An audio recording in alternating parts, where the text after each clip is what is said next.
이제 우리 사사기 말씀들 가운데서 결국 하나님께서 지속적으로 계속해서 말씀하고 계신 것은 이스라엘 백성들이 하나님의 뜻에 불순종하였다는 것입니다. 진멸의 명령을 어기고 그리고 가나안의 사람들을 그대로 용납했다가 이제 그들과 더불어서 혼인 관계와 그리고 우상 숭배 가운데 들어갔다는 사실을 다시금 이야기합니다. 그러나 3장에 들어서면서 이 1장과 2장에서는 표현하지 않았던 새로운 표현을 하나님께서 말씀하시면서 3장을 시작합니다. 그것은 전쟁을 알지 못한 이스라엘을 시험하신다고 말씀하시는 거예요. 전쟁을 알지 못하는 이스라엘 1절과 2절에 이 이야기를 거듭해서 말씀하십니다. 여호와께서 가나안의 모든 전쟁들을 알지 못한 이스라엘을 시험하려 하시며 2절에 또 나와 있는 대로 이스라엘 자손의 세대 중에 아직 전쟁을 알지 못하는 자들에게 그것을 가르쳐 알게 하려 하사 그렇게 말씀하십니다. 전쟁을 경험하지 못한 세대들에게 이 전쟁을 가르치려 하시기 때문에 그리고 전쟁에 속한 교훈을 그들에게 알려주시기 위해서 하나님께서 새로운 계획을 세우셨다고 말씀하시는 것이죠. 여러분, 여기 가나안에 있었던 모든 전쟁은 여호수아의 지휘하에서 진행되었던 정복 전쟁을 이야기합니다. 죄악이 충만한 가나안 족속, 그들을 심판하는 하나님의 이제 도구로 이스라엘 백성들, 파트너로 이스라엘 백성들을 선택하셔서 하나님께서 성전을 수행하셨습니다. 거룩한 전쟁에 대한 개념이 사실 여기에 있는 것이죠. 그런데 하나님께서 주신 그 명령을 이스라엘이 가볍게 여겼다는 것입니다. 어느 순간 이스라엘 백성이 하나님께 순종하여 나아갔던 그 전쟁에 이 정신을, 말씀 순종의 정신을 버리고 그들이 이방 민족들을 쫓아내지 않기 시작했습니다. 전쟁을 했죠. 처음에 진멸한다고 했습니다. 여호수아에서는 그 전쟁의 이 승리에 대한 부분에 초점을 맞추어서 많은 부분 승리 가운데서 진멸하였고 괴멸하였다는 사실들을 말씀합니다. 그러나 그 가운데 남아있던 잔존 세력이 있고 그 잔존 세력이 남아있다가 이제 여호수아의 세대가 끝나고 나니까 그들이 생육하고 번성하고 남아있고 그리고 이스라엘 백성이 그들을 마저 정복하지 않은 사람들과 더불어서 그대로 놓아두니까 그들이 왕성하게 이스라엘 백성들의 사이 가운데 자리 잡는 것을 보게 되는 것이죠. 그리고 이제는 여호수아 사후에 다른 세대가 나타났습니다. 우리 다른 세대가 이 다음 세대가 다른 세대가 되었다는 말은 전쟁을 이제는 하려고 하지 않는 거예요. 하나님의 뜻으로부터 완전히 벗어난 세대가 되기 시작했고 그들이 전쟁을 모른다는 것은 쫓아내지 않았다는 것이고 쫓아내지 않으니까 쫓아내지 못하게 되는 일이 일어나게 됩니다. 쫓아내지 않으니까 쫓아내지 못하고 쫓아내지 못하니까 하나님께서 이제 그들 가운데서 이 그대로 둔 이방 백성들을 통해서 이스라엘 백성들이 하나님께 순종하나 아니하나 이제는 쫓아낼 수 없는 지경까지 이르렀기 때문에 그들을 도구로 사용하시는 일이 일어나겠다고 그렇게 말씀하시는 것이죠. 왜 그 수준이 넘어갔습니까? 왜 수준이 넘어갔냐면 우리 6절에 나와 있는 대로 3장 6절에 나와 있는 대로 이제 그들의 딸들을 맞아 아내로 삼고 자기 딸들을 그들의 아들들에게 주고 신들을 섬겼다, 우상 숭배했다. 그것이 가장 큰 문제입니다. 이제 자기의 자녀들을 죽일 수 없게 되는 지경까지 이르게 되는 것이죠. 자기의 아내와 남편을 멀리하지 못하는 일이 일어나게 됩니다. 혼인관계 속에서 우상 숭배가 깊이 스며드는 일들이 일어나는 것입니다. 그래서 이제 하나님께서 그들을 통해서 이제 그들을 시험하신다. 이방 민족을 통해서 그들을 시험하시는 지경까지 들어가게 된다. 그렇게 말씀하시는 거예요. 여기 시험이라 하는 단어, 낫사라는 히브리어 단어는 냄새 맡는다는 뜻입니다. 그래서 그들 이방 민족들을 통해서 이방 민족이 괴롭히는 것을 통해서 그들이 하나님께 순종하나 안 하나 하나님께서 냄새 맡기를 원하신다는 거예요. 그들 가운데 하나님의 순종의 향기, 하나님을 사랑하는 향기가 남아 있는지 아니 남아 있는지를 그렇게 확인하기를 원하셨다는 것이죠. 그리고 그것은 그렇게도 그들이 하기 원하지 않았던 전쟁을 통해서 일어날 것에 대해서 말씀하시는 거예요. 전쟁을 통해서 이제는 그들이 전쟁하지 않으니까 이방 민족이 전쟁을 걸어와서 그 전쟁으로 말미암아 이스라엘 백성이 하나님께 순종하는지 아니하는지 하나님께서 이제 냄새 맡기를 원하는 시대 가운데 들어가게 되었다, 그렇게 말씀하십니다. 여러분, 그러니까 피하면 피할수록 그것이 우리들의 삶 가운데 우리 임하게 되는 것이죠. 여러분, 신앙의 숙제를 피하면 안 됩니다. 우리 인생의 숙제를 피하면 안 됩니다. 우리 사명을 피하면 안 됩니다. 사명을 피하면 피할수록 더 곤란한 지경 가운데 들어가고, 인생의 숙제를 피하면 피할수록 그것에 걸리는 일들이 일어나게 되는 줄로 믿으시기를 주님의 이름으로 축복합니다. 여러분, 신앙의 삶 가운데 우리 그냥 패스할 수 있는 것이 없습니다. 우리 신앙에 주시는 그 시험을 당당하게 받아들이고 믿음으로 극복하시는 여러분 되시기를 주님의 이름으로 축복합니다. 그리고 그 이방 백성들의 목록이 3절과 5절에 나와 있어요. 일부는 겹칩니다. 히위 족속은 겹치지만 그 목록이 쭉 나와 있습니다. 이스라엘의 5 군주들과라고 그렇게 3절에 나와 3절부터 시작합니다. 해변에 위치한 아나돗과 아스글론과 에그론과 가드와 가사 지역을 다스리는 블레셋의 5 성읍의 지배자들에 대해서 이야기하시고, 그 다음에 가나안 족속은 통칭이에요. 통칭. 이스라엘 이 가나안 족속, 가나안 땅에 들어오기 전에 이 땅을 차지하고 있던 팔레스타인 주민들을 통칭해서 가나안 족속이라고 불리우는 사람들입니다. 그리고 시돈 족속은 두로와 시돈에 거주하고 있는 사람들을 의미합니다. 이제 시돈이 먼저 생겼고 그 다음에 두로가 생겼거든요. 그러니까 이 두로, 이스라엘의 땅으로 치면 이 해변 북쪽에 위치한 시돈과 두로에 살고 있는 사람들에 대해서 이야기하는 것이 시돈 족속입니다. 히위 족속은 이스라엘이 점령하려고 하는 그 땅에 중부에 살고 있는 족속입니다.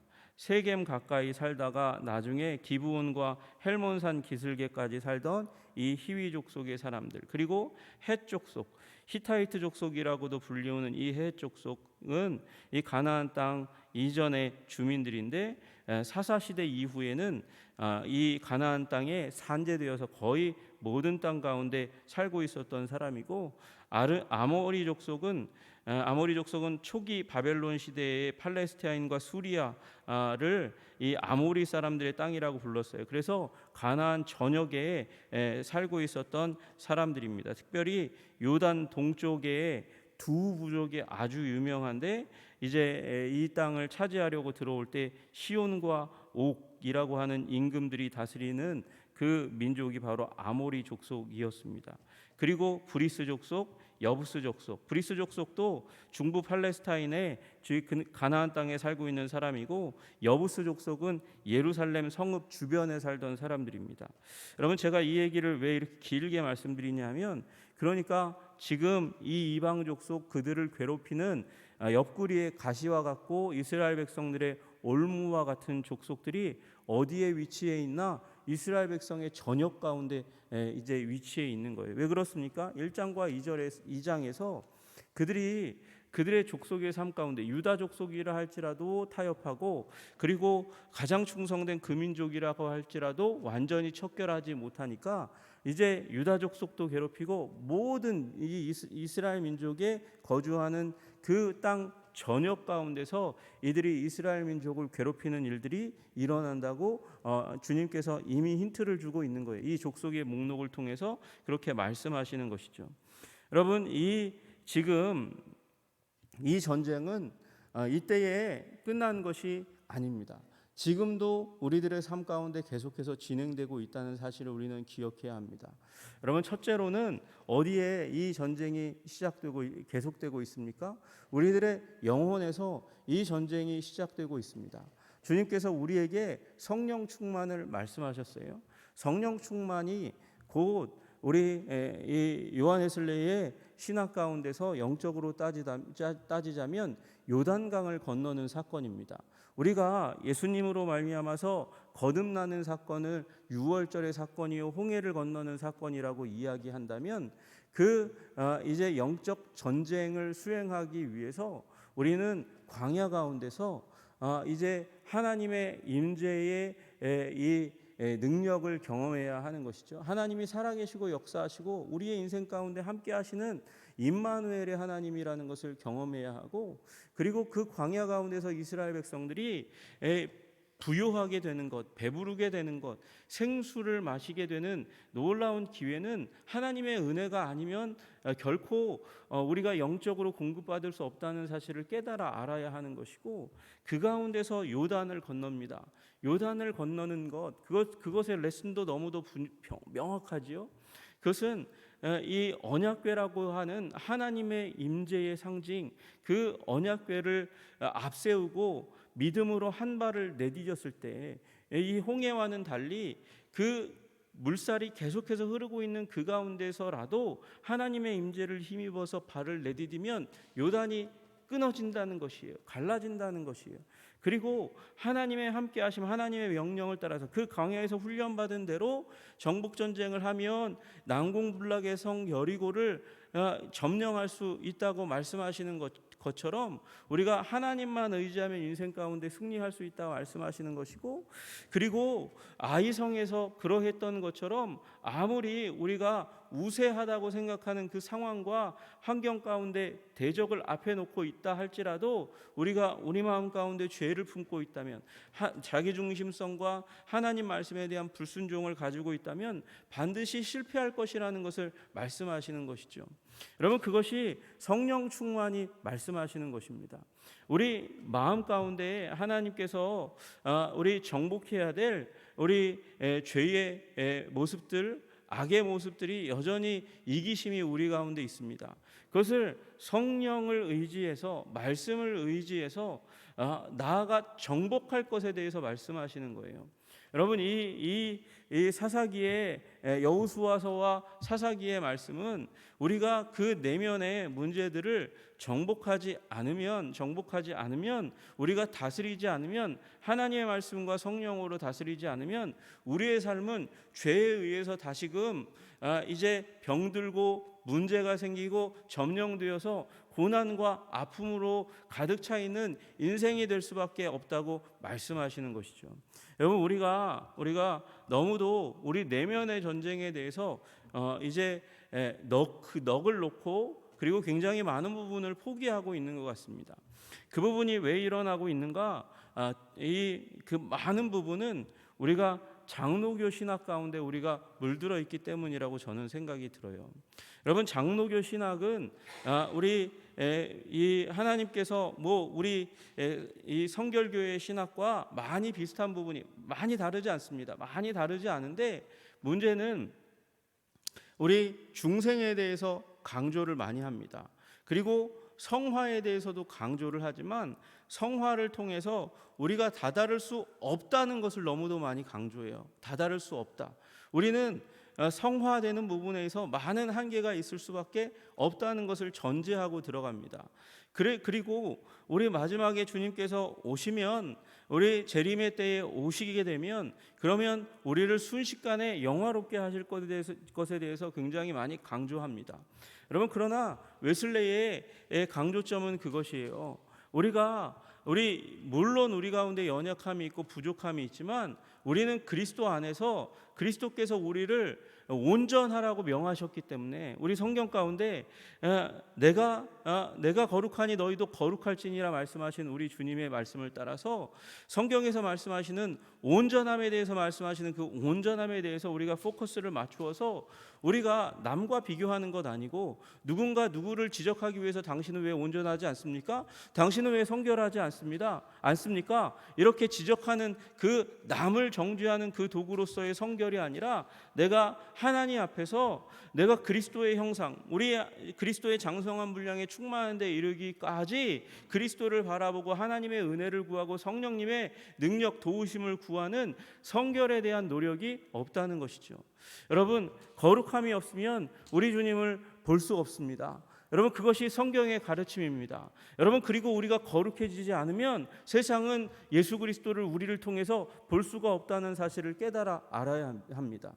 여러분, 그래서 이것을 우리에게 말씀하시는 것이 여호수아서와 사사기의 진리의 말씀이에요. 우리가 힘써야 되는 것이죠. 우리가 애써야 되는 것이죠. 그리스도의 형상을 내 안에 이루기 위하여 우리 중생의 은혜가 무엇입니까? 우리가 예수 그리스도를 믿음으로 말미암아 거듭남으로 우리 안에 새 사람을 하나님께서 두셨습니다. 우리는 그리스도의 형상을 우리 심령 가운데 심으신 하나님의 은혜 가운데 들어갑니다.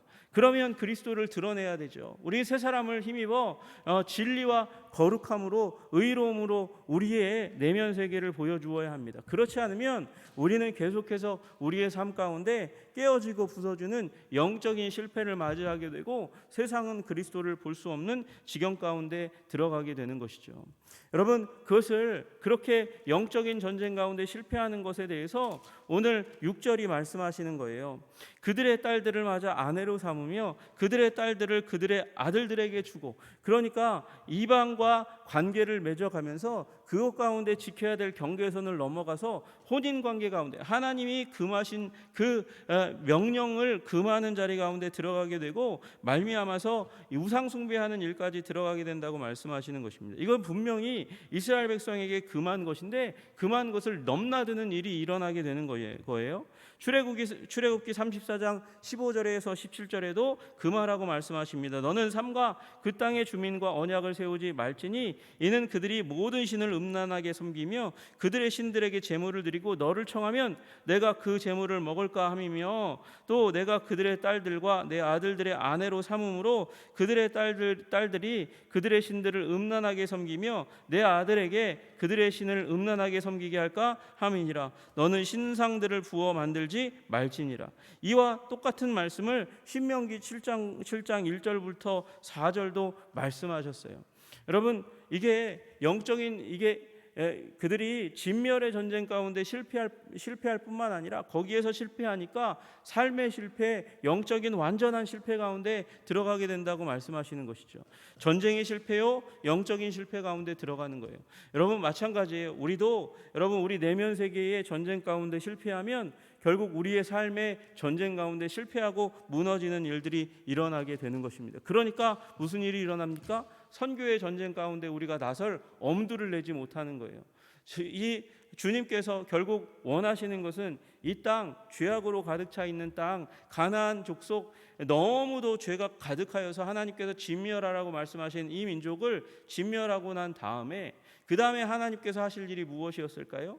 하나님만 예배하는 땅, 하나님만 예배하는 백성이 있는 가나안 땅 가운데 하나님께서 하나님만 예배하는 백성들 가운데 얼마나 큰 복을, 위대한 복을, 아름다운 복을, 그 어떤 민족도 누리지 못했던 복을 쏟아 부어 주실지 보라. 그리고 이방 민족들을 그 하나님을 예배하고 하나님께 영광 돌리는 민족이 얼마나 복받는지 보고 그리고 그 여호와 하나님께 돌아오게 하시는 것이 하나님의 계획과 목적이었단 말이죠. 그것이 주님께서 다윗의 시대에 솔로몬의 시대 가운데 잠깐 보게 하신 그 영광이에요. 그걸 보고 나서 시바의 여왕도 와서 그 앞에 그 지혜를 보고 무릎 꿇는 일들이 일어나는 것이고 수많은 나라와 민족이 조공을 바치는 일들이 일어나는 것 아니겠습니까? 여러분, 마찬가지입니다. 우리 가운데 하나님께서 보시기 원하시는 것이 있어요. 우리 예수 믿는 자들이 하나님을 믿고 예수 그리스도를 믿고 복음을 믿고 그 앞에 순종할 때 하나님께서 그 순종 때문에 우리의 개인적인 역량 때문이 아니에요. 우리의 두뇌가 뛰어나고 또 우리의 이 그립이 얼마나 세서 세상을 휘두르고 통치하려고 하는 그 능력이 세니까 그래서 복 주는 게 아니라 하나님을 예배하면, 하나님을 앙망하면, 하나님을 찬양하면, 하나님을 바라보면 그 바라보는 가정과 개인과 사회와 교회 가운데 하나님께서 복을 주시는 것을 보게 하시고, 그리고 이방 민족들로 주님을 발견하게 하도록 하시는 놀라운 은혜가 임하게 하시는 것이죠. 여러분, 그래서 언제나 예수 잘 믿는 나라는 발전하게 하십니다. 부흥하게 하십니다. 경제적으로, 군사적으로 강국이 되게 하십니다. 여러분, 그것이 하나님의 인류를 이끌어 오시는 역사였어요.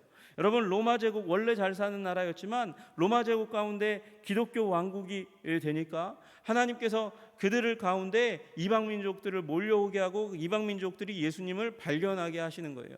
여러분, 우리 120여 년 전에 이 민족에 도대체 뭐가 있었습니까? 아무것도 없었어요. 그리고 나서 그 이후에도 마찬가지였어요. 그런데 예수 잘 믿는 민족이 되게 하여 주셨습니다.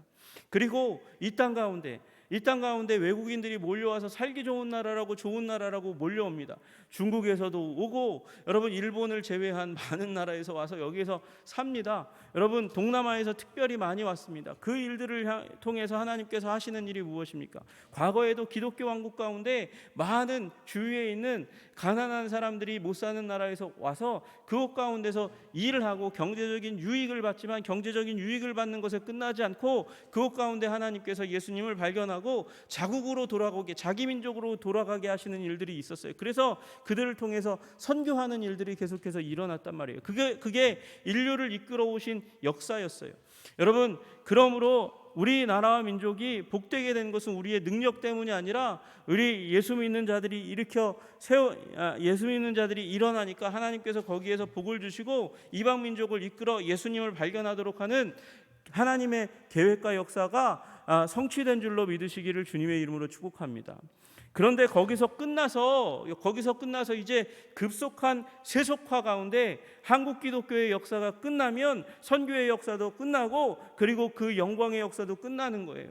여러분, 다시금 하나님께서 이제 기독교 쇠퇴의 역사 가운데 있었던 나라들마다 생명 연장을 시켜주시는 일들이 있었어요. 그걸 우리는 소위 부흥이라고 이야기합니다. 영적인 불씨가 꺼져가고 영적인 생명력이 꺼져갈 때 하나님께서 돌이켜 하나님께 은혜를 구하고 부르짖는 사람들을 통해서 하나님께서 다시금 한 교회의 부흥을 주시고 한 공동체의 부흥을 주시고 그것을 소중하게 여기는 사람들이 모여들면 한 민족이 부흥을 누리게 하시는 역사가 일어나게 된 것이죠. 여러분, 저는 그것이 사사기의 역사라고 믿습니다.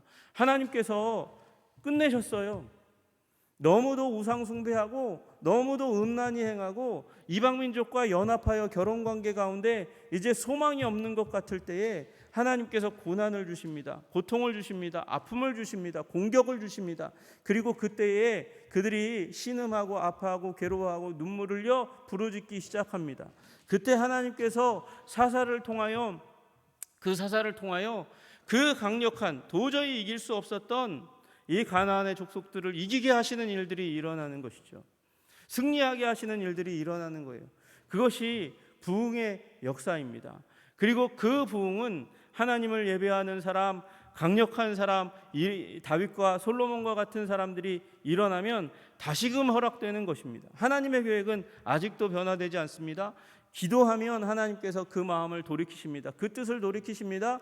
그리고 거기에 은혜를 더해 주십니다. 여러분, 다시금 기도하시는 여러분과 제가 되기를 주님의 이름으로 축복합니다.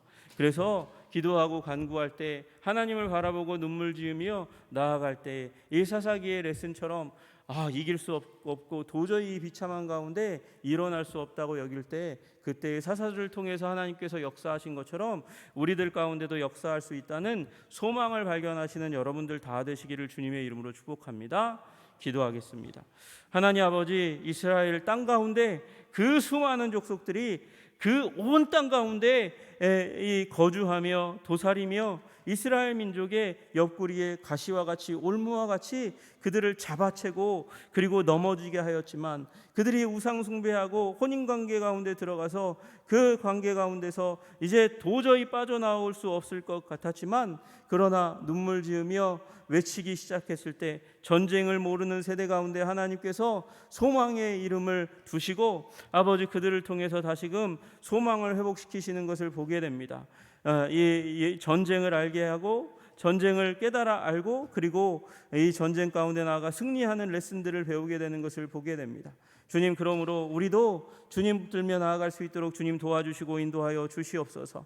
하나님, 우리 점점 전쟁을 모르는 세대 가운데 있고 아버지 영적 전쟁에 무력하게 되는 세대 가운데 살아가고 있습니다. 다음 세대가 다른 세대가 되지 않도록 우리가 애쓰고 힘써 하나님 눈물 흘리며 부흥을 구할 때에 주님 우리 세대에 부흥을 허락하여 주시고 생명의 회복을 우리들 가운데 허락하여 주시기를 간절히 소원하오니 주님 우리 가운데 일하여 주시옵소서. 함께하여 주시옵소서. 우리 내면의 승리 하나님, 그리고 우리 가정의 승리가, 우리 교회의 승리가 계속해서 일어날 수 있도록 하나님 우리 사사기의 레슨을 통해서 우리를 가르쳐 주시옵소서. 예수님 이름 받들어 기도드리옵나이다. 아멘.